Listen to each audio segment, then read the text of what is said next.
Hi people, Moin away from Berkshire again as always and as usual. In this video I'll briefly be explaining the whole concept of spirits appearing physically and why some spirits appear physically and ironically the highest of spirits in general do not do so or are unlikely to do so. This is going to be a short video. In short, the spirits that most magicians work with, like myself, angels, archangels, you name it, demons and whatnot, these spirits are not like your run-of-the-mill spirits that haunt a location. These spirits are high-end spirits, so they're on the existential hierarchical scale, hierarchy-based scale. They are like all the way up there, so to speak. I mean, even the average demon that you'll work with has like a good deal of subservient spirits beneath him.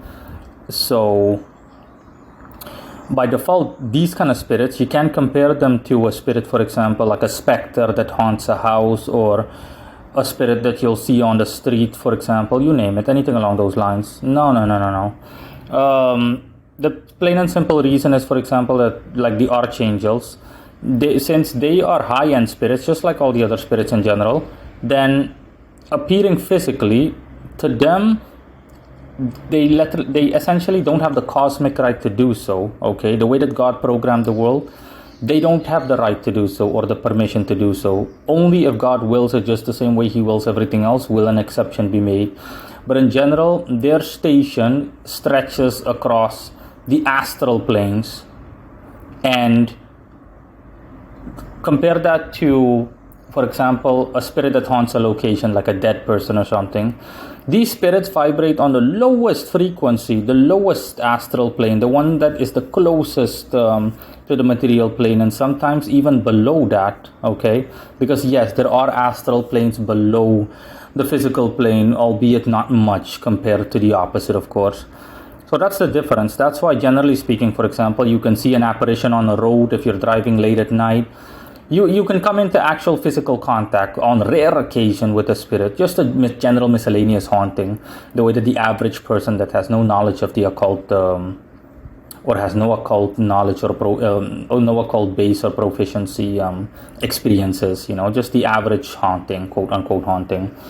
The reason a spirit like that appears physically or appears materially is because that spirit is actually traversing the material plane, essentially, and or the lowest of astral plane, and at certain intervals, at certain moments, the veil between the two is so thin at certain days and times that they almost intertwine.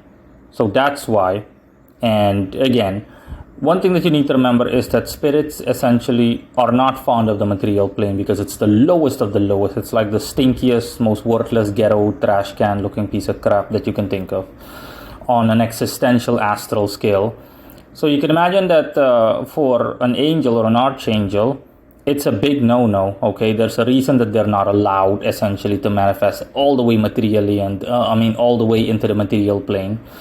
I'm not going to include in this explanation, I'm not going to include evocation. Evocation is different. Plain and simply, evocation is plain and simply literally summoning a spirit to physical appearance. But even then, honestly, it's unlikely that if a mundane person was in the room that he would see anything in the location where the spirit is summoned. At best, he would see maybe one or two lights, flashing lights, but that's it. Okay, even by those standards, by physical evocationary standards or by physical summoning standards, again, the spirit will, generally speaking, will only be visible to the magician and anyone else that has clairvoyant, a base level at least of clairvoyant proficiency. Okay, but the average person, nah. So that's what you need to remember. Generally speaking, the high-end spirits do not have access to the material plane. I mean, they do, but they influence the material plane directly in a specific manner. Okay, the same way that God, for example, has given Samael dominion over all things relating to warfare and anything that has to do with either physical strength, all the things that Aries and Scorpio rule over, sex in a lustful sense, death and whatnot. He influences all of that, but in a different way. Essentially the same way that the CEO of a company influences events that, influences the tasks and events that a janitor has to go to or through. The CEO isn't literally going to go directly to where the janitor works and whatnot and all of that crap. No. How often have you seen that happen? Imagine a company with like 1 million employees. For example, Amazon, Jeff Bezos, just an example. You think Jeff Bezos is literally going to go to like some low-level storage warehouse where there are only like 5 employees that are working in a department? No, of course not. Jeff Bezos can't be bothered with that. He sits on his hypothetical high and mighty chair and he influences everything directly by simply giving out commands, and then it works its way down to the hierarchical chain to the point where it reaches the place where it needs to be. It's the same thing. Samael has so many spirits underneath him or beneath him, so many angels, so many this, so many that, etc., so many elementals, everything.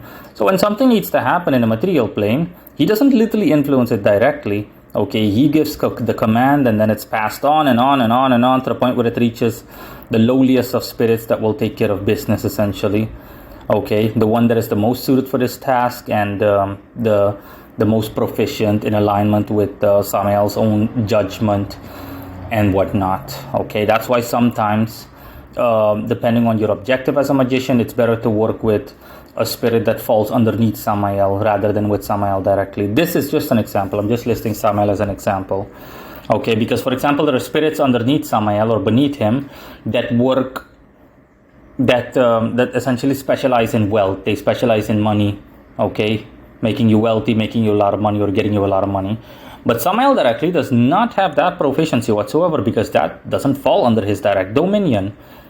And it's not the same thing if you were to ask Samael, hey, bring me wealth, bring me money, and Samael would literally just would send a message down to the spirit that specializes in wealth. It's not the same thing. It's literally not the same thing. You will have to approach that one directly and make your intentions known, and then he will work the way that he works in a personal manner. Again, I refer back to my company example. The CEO of a company tells an employee, for example, to do something, or the message gets passed through. People all know what happens when a message gets passed through, and it goes through 1,000 other people before it reaches its end destination or its end person, the person whom it was meant for to begin with. By the time it reaches the message reaches the person, the message will be completely watered down in general, and it's something similar, okay? You can compare it to that. When Samael gives the command to a spirit and it goes literally all the way to the spirit, then yeah, the spirit will work in the way that Samael wants him to work, essentially in a Samaelian manner, compared to the way he does things on a personal level or at a personal level. So it's not the same. That's why I said, sometimes you have to work with the subservient spirits of a main spirit or the main spirit rather than the main spirit himself for requesting the same objective. Yeah, so in that context, okay, these spirits by cosmic law, they're not allowed to appear physically. No high-end spirit is in general. That's why, how often do you see, for example, an angel manifest? How many people have seriously, credibly said that, hey, they saw an angel? No. During like on a highway or a haunting? No.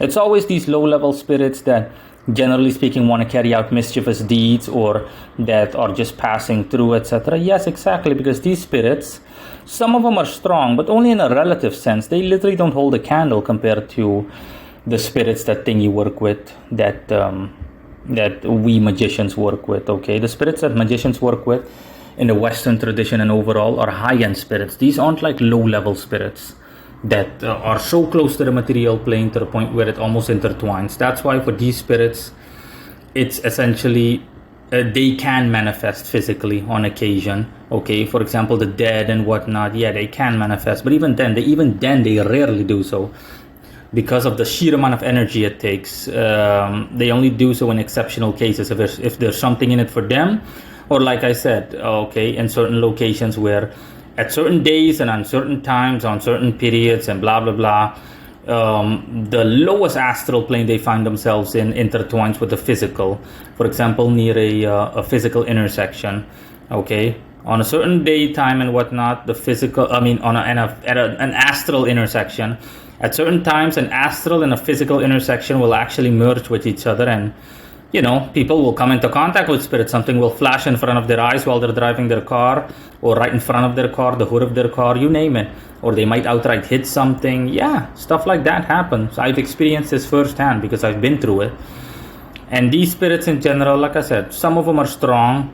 Only one or two are strong to the point where you can actually work with them as a magician. I mean, to the point where it's worth your time. But generally speaking, nah. These are really low-level spirits that, that really, from a magician's perspective, the average ceremonial magician or the average person that works with spirits, it's not worth the time and trouble. It's gonna, and any kind of result will take way too long and way too this and way too that. Honestly, really, it will really take a long time. Unless that spirit has experience and whatnot. But even then, the results will be watered down, to put it that way. That's why statistically, how often do you see hauntings take place? Nothing. Okay, at a global level, out of all the billions of people on Earth, less than 0.0000001% has experienced a haunting, as in, hey, I saw physical shit happen, I saw shit shaking, I saw a huge thingy appear in front of me and blah, blah, blah. And even the appearance in general is astral, exactly. It's just that, it's astral, it's not physical. Okay, when a spirit appears to someone, it's like brief, as in, hey, I saw something out of the corner of my eye. I just really saw it in like a split second, or for a split moment, and I think it with my eyes. I just when I what's it called again? When I just blinked, it disappeared. Okay, I just briefly blinked and then it disappeared. Yeah, exactly. Because what little clairvoyant ability you possessed, or what the spirit allowed to see you, that's what you saw. But you didn't see the spirit in the actual physical material plane. As in, the spirit came and touched your car, you felt everything. Nah, the same way that an actual physical creature would do. Would be able to do. No, that's why it's rare. So that's why, guys. Bye.